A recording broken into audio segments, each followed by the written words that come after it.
नमस्कार मित्रांनो, स्वागत आहे तुमचं आसान भाषा मध्ये. तर आजच्या लेक्चरमध्ये आपण peak value, average value, RMS value या व्हॅल्यूजचं आपण कॉन्सेप्ट समजणार आहे. त्यामध्ये नक्की त्या व्हॅल्यूज म्हणजे काय असतात, त्या व्हॅल्यूजवर विचारले जाणारे क्वेश्चन्स आपण आजच्या लेक्चरमध्ये बघणार आहे.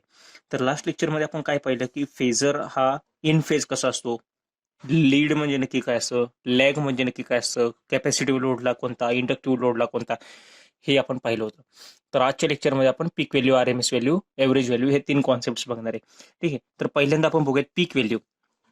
पीक व्हॅल्यू म्हणजे नक्की काय, तर हे समजण्यासाठी पहिल्यांदा तुम्ही ही वेव्हफॉर्म समोर घ्या. ठीक आहे. तर ही एक वेव्हफॉर्म आहे आपल्याकडं, सायनोसायडल वेव्हफॉर्म आहे व्होल्टेजची.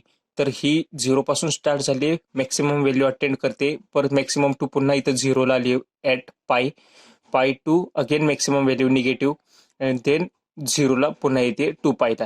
ठीक आहे. तर ही वेव्हफॉर्म मॅक्सिमम व्हॅल्यू कुठे अटेंड करते, तर ही मॅक्सिमम व्हॅल्यू इथे अटेंड करते, पॉझिटिव्ह मॅक्सिमम, आणि निगेटिव्ह मॅक्सिमम इथं अटेंड करते. तर पॉझिटिव्ह मॅक्सिमम हा त्याचा पीक पॉईंट झाला. पीक व्हॅल्यू म्हणजे maximum value attend by the alternating quantity.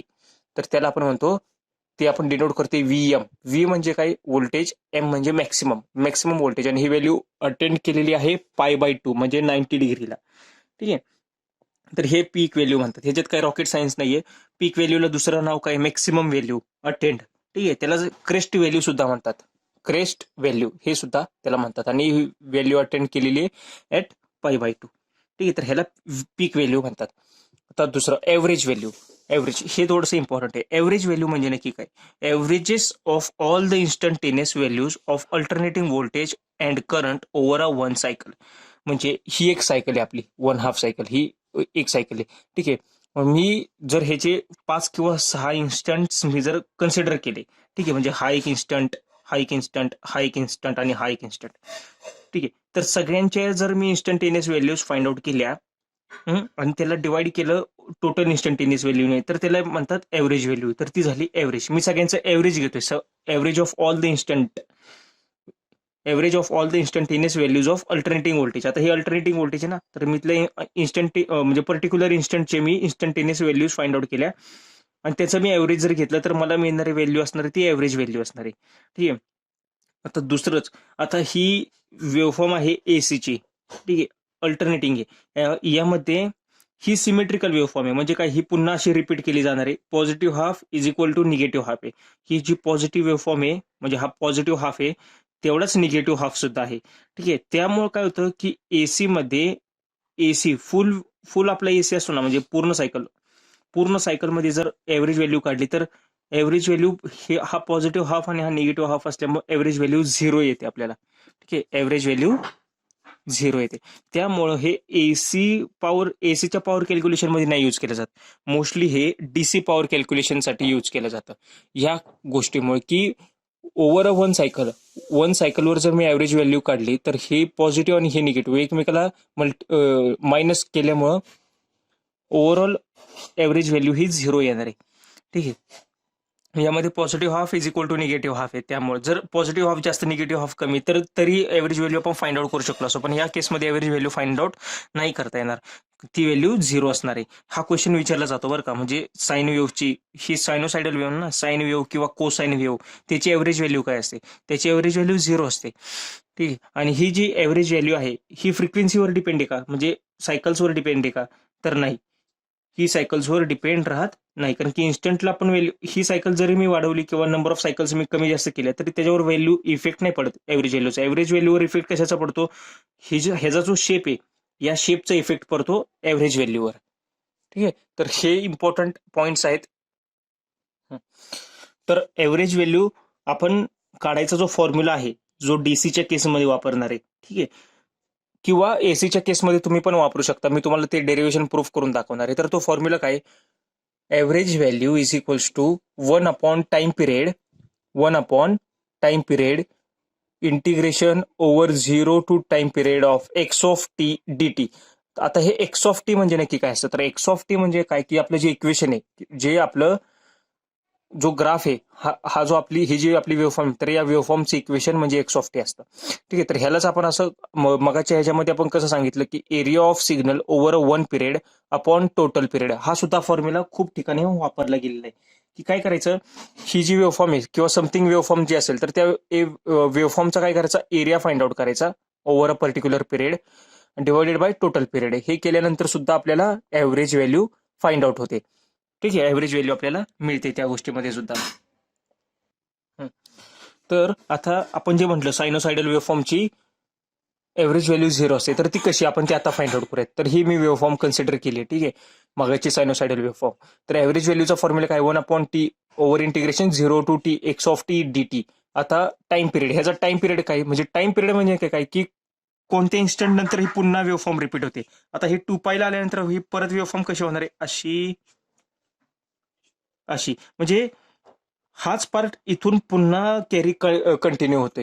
ठीक आहे ना, म्हणजे एवढीच वेव्हफॉर्म आहे ऍक्च्युअल मध्ये, आणि हे पुन्हा हेच या वेव्हफॉर्मचं रिपिटेशन पुढे पुढे होत जाते.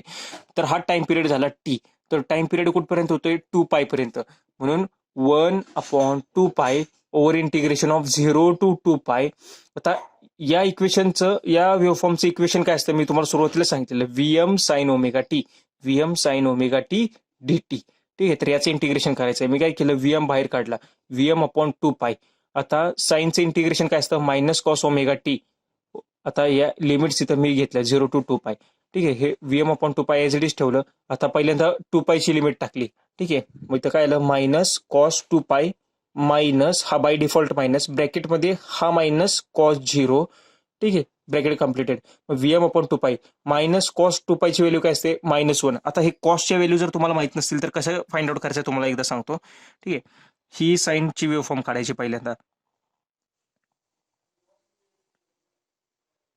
ही साईनची वेव्हफॉर्म काढली ना, तर इथं खाली काढून दाखवतो. ही वेव्हफॉर्म थोडीशी इकडे इकडून शिफ्ट करायची, म्हणजे अशी.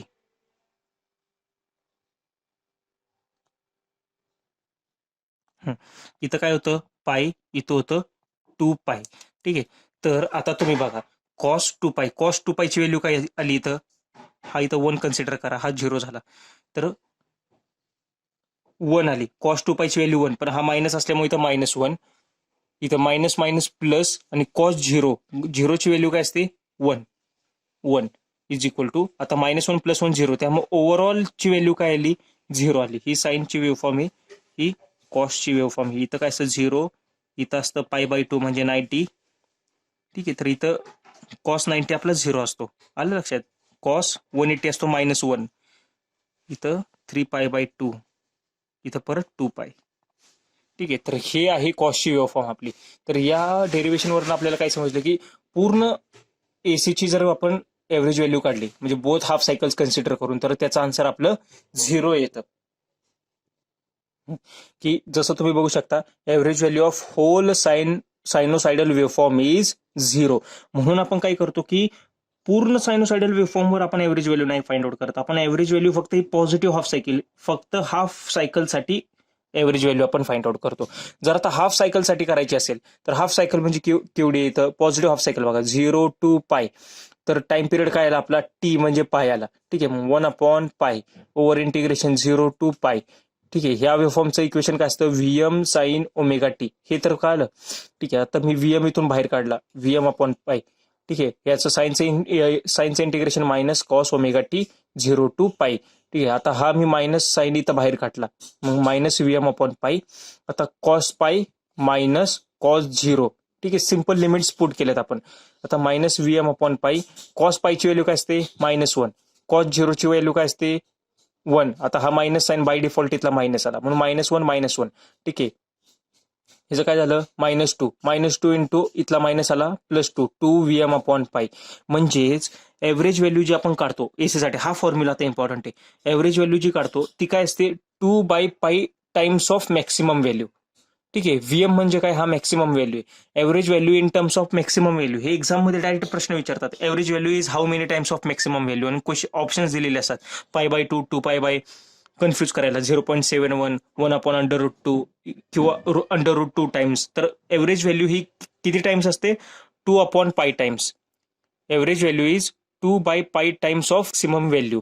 ठीक आहे, तर 2/π म्हणजे जर कॅल्क्युलेट केलं तर 0.63 टाइम्स ऑफ मॅक्सिमम व्हॅल्यू असते. तर हा फॉर्म्युला लक्षातच ठेवा तुम्ही, हा व्हेरी इम्पॉर्टंट आहे. यावर तुम्हाला प्रश्न पण विचारलेला आहे आय थिंक. ठीक आहे, तर हे ॲव्हरेज व्हॅल्यू जर विचारलं तुम्हाला तर हा फॉर्म्युला आहे त्याचा 0.63 times of maximum value over a half cycle.